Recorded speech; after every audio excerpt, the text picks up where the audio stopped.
Hello, my name is Elias Chipimo Jr.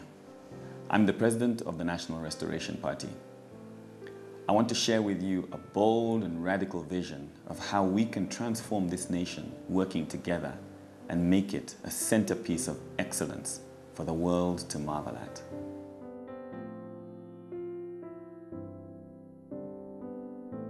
We live in an amazing country. We have land, we have water, we have natural resources. Now, all of that should translate into prosperity for everybody, but it doesn't. And why is that? Well, a nation can have everything in the world that it needs, but if it doesn't invest in its people, then those resources will mean nothing for the majority. We want to invest in people. For too many years, we've talked about diversifying our economy, but we've still remained fully dependent on copper. It's time that we came up with a new plan, and we have that plan. We are going to make Zambia the world's very first clean energy economy, depending on renewables, recyclables, and alternative fuels.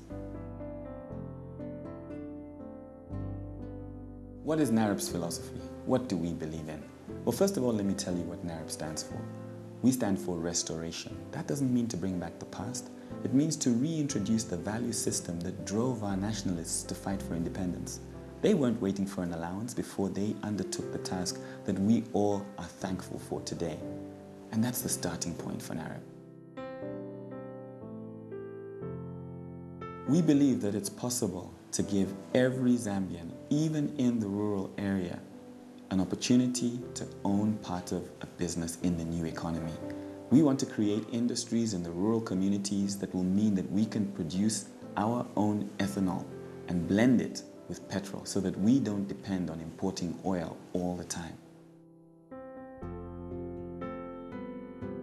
For any nation to really do things for its people, it's got to be clear about what its goal is and what its roles are. As a state, we need to clearly define what role the government is going to play in people's lives. And that's a critical part of what we are offering as NAREP. We are going to clearly limit the role that the state can play in the economy and leave as much of the responsibility for developing this economy as possible in the hands of the private sector, in the hands of the individuals who will become new owners in the new economy. If we are going to claim our role as the foremost investment destination, not just in Africa, but in the world, we have to diligently protect the interests of the private sector. We've got to protect private property. That doesn't mean that we will tolerate abuses, but we will set very clear guidelines, and we will make sure that our courts and our institutions can operate in a smooth and efficient manner.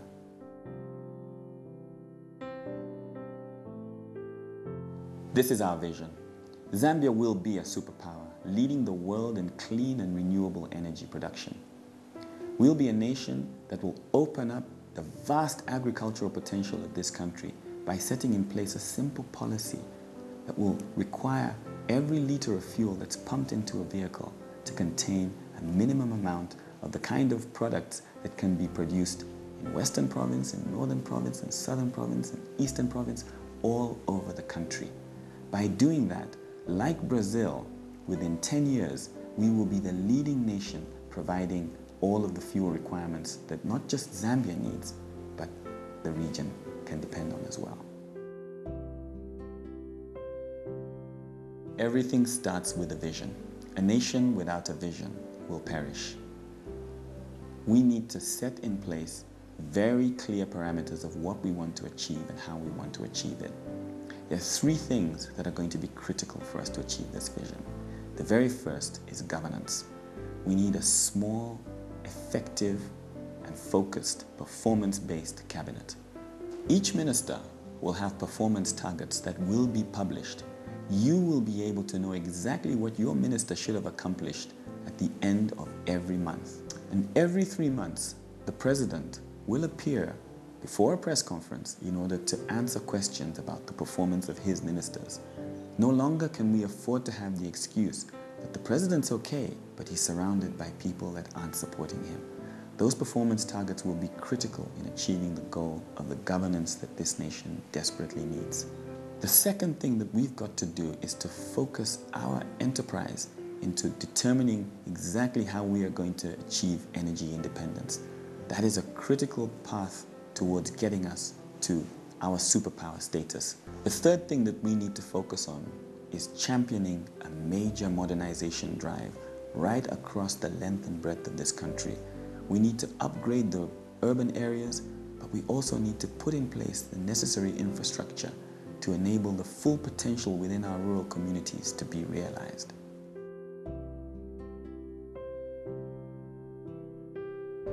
I know that a lot of what I've said might sound like it's hard to achieve, but I can assure you that it's not. We can work with the existing infrastructure that's available to us today to get our youth off the street, to give them real jobs, to give our school leavers a real hope for the kind of training that will make them relevant in the new economy that we are going to build together.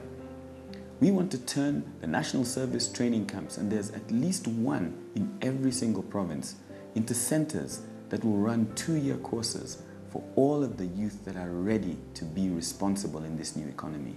They will even be paid an allowance every month in order to undertake that training until it is completed. We want to use those centers to be able to produce the kind of graduates that can be effective in setting up their own entrepreneurial businesses, playing their role in the new ecotourism, playing their role in developing the kind of biofuels industry that will support the reduction of our dependence on foreign oil. That's something that we can achieve today, and it's something that we don't need to wait in order to start to implement. The NAREP administration will make that a priority, making sure that we can give every one of our school leavers and every one of our youth who are looking to do something productive for this country a job and something that they can call their own.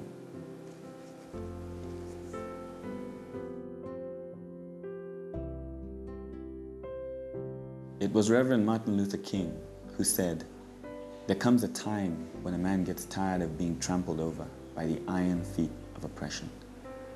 Anybody living in Zambia today cannot be happy, no matter what their situation is, no matter how wealthy they are. They cannot be happy with the state of the nation that they find themselves living in today. Part of what's missing in our society is that we seem to have lost our concern for one another. We don't have a heart for the people. What NAREP wants to do is to focus on what it is that leadership, through an example, can do for the people. We need to reintroduce leadership that's sacrificial, leadership that's focused on excellence, leadership that's focused on humility, leadership that really concerns itself whether or not there are enough medicines in the hospitals, in the district hospitals, in the clinics, leadership that's concerned about the flooding and the continual cases of cholera that occur every year. It's time that we all said collectively, enough is enough. It's time for real change. It's time that we brought hope to the many millions that go through such desperate circumstances. We can no longer afford to continue like this. It's time for change. It's time for NAREP.